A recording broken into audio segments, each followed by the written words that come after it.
But in this video, I'm going to be solving arterial blood gas problems using the Rome method. So let's get started. The Rome method is another type of method you can use to help you solve arterial blood gas problems. In the previous video, we talked about the Tic-Tac-Toe method, but today we're going to concentrate on Rome. So Rome is an acronym that stands for respiratory opposite, metabolic equal. And whenever you're using this method to help you solve arterial blood gases, I really recommend that you keep the R and the O together and the M and the E together. Think of them going together because it'll help you understand how to use this method.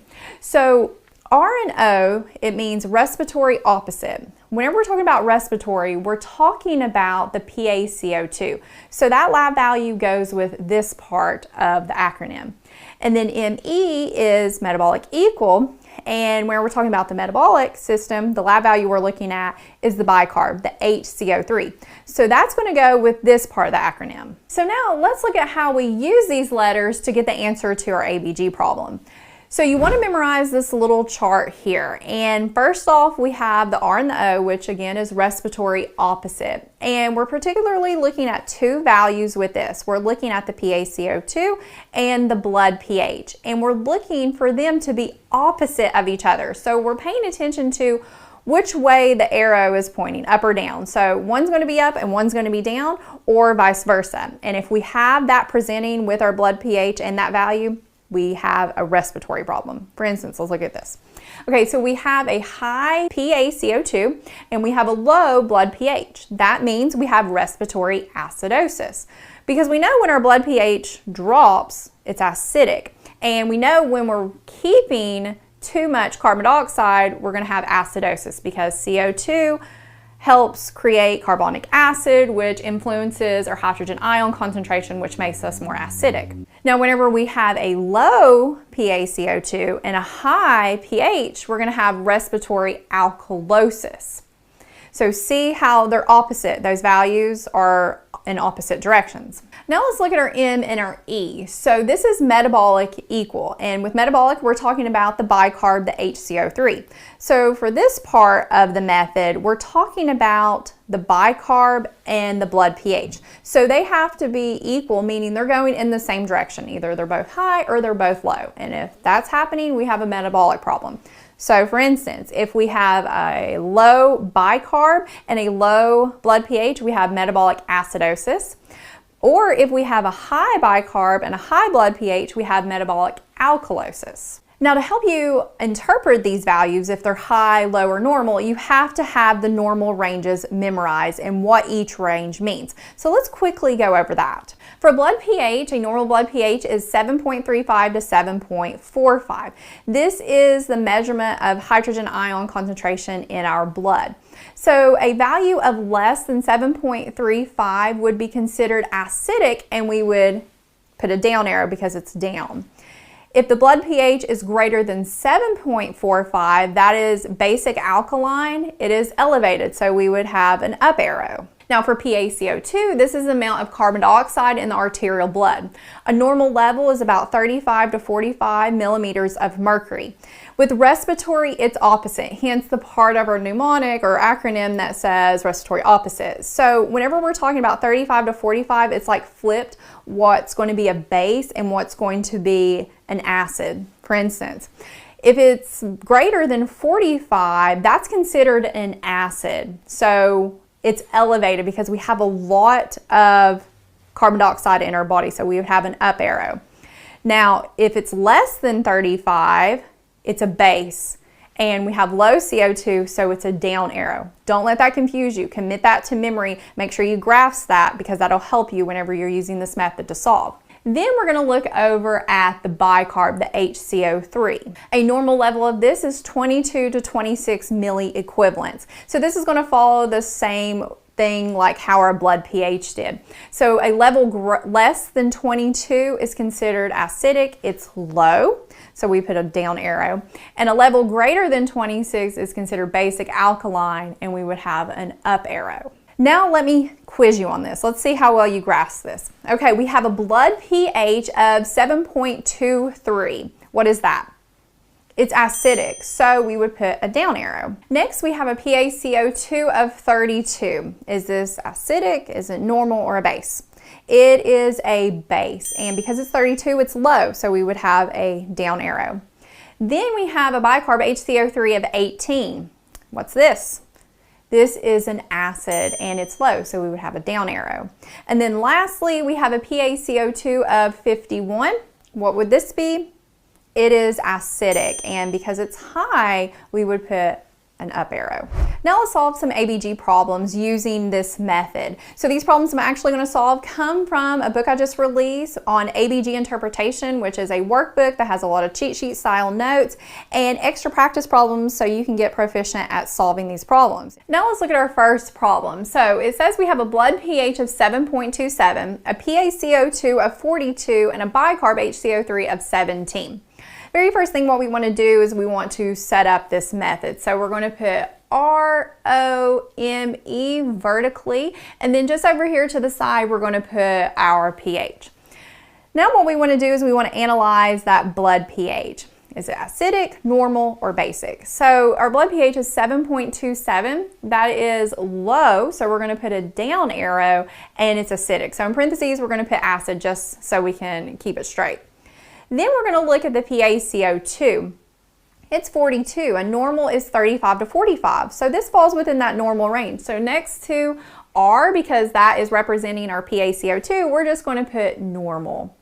Then we're going to go look at that bicarb HCO3 at 17, and normal is 22 to 26. So this is on the low side. We're going to put a down arrow next to the M because that is the metabolic part. And we're going to put in parentheses acid, just to let us know it's an acid. Now we're going to look, do we have what we talked about earlier that we need to memorize that chart? Do we have respiratory opposite or metabolic equal? We have metabolic equal because notice our bicarb is low and our blood pH is low. They're equal, they're same. Respiratory system was normal, so we don't even have that. So we have metabolic equal. So we're going to put an X up here at the O and a check mark at the E. So based on all that, we have metabolic acidosis. Now we need to look and see if we have some type of compensation going on. So first off, we can look for full compensation. And do we have full compensation? The answer is no, because our blood pH is abnormal. Our blood pH would have to be normal in order for us to have full compensation. And here in a moment, we'll be solving full compensation problems so you can get familiar with that. Now we need to move on. Do we have partial compensation or uncompensation? And the answer is it's uncompensated. And the reason we know is because we have a metabolic problem. So we're going to look over at that respiratory system, seeing if it's trying to help balance it out, what's going on, because we have acidosis. Did the respiratory system try to make itself more alkaline by making that PaCO2 less than 35? It did not. So it's not trying to partially compensate. So here we have uncompensation. Now this problem says we have a blood pH of 7.55, a PaCO2 of 32, and an HCO3 of 18. So the first thing what we want to do is we want to write out our little acronym ROME vertically and then put a pH over here to the right. So first let's analyze our pH. It's 7.55 and normal is 7.35 to 7.45. So this is high. So next to pH we're going to put an up arrow and we're going to put it's basic. It's alkaline. Then let's look at that PaCO2. It is 32. So over here on the R and the O part with the R, it is low because a normal is 35 to 45 and this is basic. So we're going to put base in parentheses. Then we're going to look at the bicarb, the HCO3. Normal is 22 to 26. This is on the low side, so down here at the M, we're going to put a down arrow and put in parentheses that it's an acid. So let's think back to that chart we needed to memorize. Do we have respiratory opposite or metabolic equal? Well, let's look at that blood pH. It is elevated. Our respiratory PaCO2 is decreased, so we have respiratory opposite. So we definitely have a respiratory disorder. We don't have metabolic equal because notice our HCO3 is low and our pH is high. So they're opposite of each other. So we have respiratory opposite. And what we have is respiratory alkalosis. So we want to determine if we have compensation or not. So first we can look to see if we have full compensation, and we don't because our blood pH is abnormal. It is 7.55, normal is 7.35 to 7.45, so we can rule that out. But we need to determine, do we have uncompensation or partial compensation? So we have a respiratory problem. Let's look at that metabolic system, the bicarb, to see if it's abnormal or normal, because that can help tell us where we stand. So our bicarb HCO3 is 18. It's abnormal. It's on the acidic side. So we have alkalosis going on, respiratory. Therefore, the metabolic system try to make things a little bit more acidic so we can hopefully decrease that pH. So it's trying to compensate. So it would be respiratory alkalosis, partial compensation. Now, if that bicarb was normal within that 22 to 26 range, it would be uncompensated. Our next problem says that we have a blood pH of 7.44, a PaCO2 of 49, and a bicarb of 33. So the first thing we're going to do is write out Rome, R-O-M-E, vertically, and then put our blood pH over here to the right. So we want to first analyze that blood pH. It's 7.44, and normal is 7.35 to 7.45. So our blood pH is normal. So next to pH, we're going to write normal. Now let's further analyze this blood pH, because this should be tipping us off that we have full compensation. But to help us further solve the problem, we've got to analyze this blood pH just a little bit more. So an absolute normal blood pH right there in the middle is 7.40. Anything less than 7.40 is considered to be normal acidic blood pH, so it's on the acid side, so it would be low. And anything greater than 7.40 is elevated on the normal side, it's basic alkalotic. So here ours is 7.44. So we would consider this normal, but it's basic, it's alkaline. So it's elevated normal. So we're going to put a little up arrow right there and just put in parentheses base, because it's on the base side. Then we're going to look at the PaCO2. It is 49. A normal is 35 to 45, so it's on the high side. So we're going to put an up arrow, and we're going to put it's on the acid. And then we're going to look down at the bicarb, the HCO3, it's 33, and normal is 22 to 26. So this is elevated, so where M is, we're going to put metabolic, we're going to put an up arrow, and then we're going to put in parentheses it's a base, because that's what that value is. Looking at our chart that we memorized earlier, we are looking for respiratory opposite or metabolic equal, and based on that blood pH, it is equal with metabolic. They're both going in the same direction. So we have metabolic equal. We do not have a respiratory opposite, because notice that those arrows are going in the same direction. So our answer is metabolic alkalosis, and we know that we have full compensation because our blood pH is normal.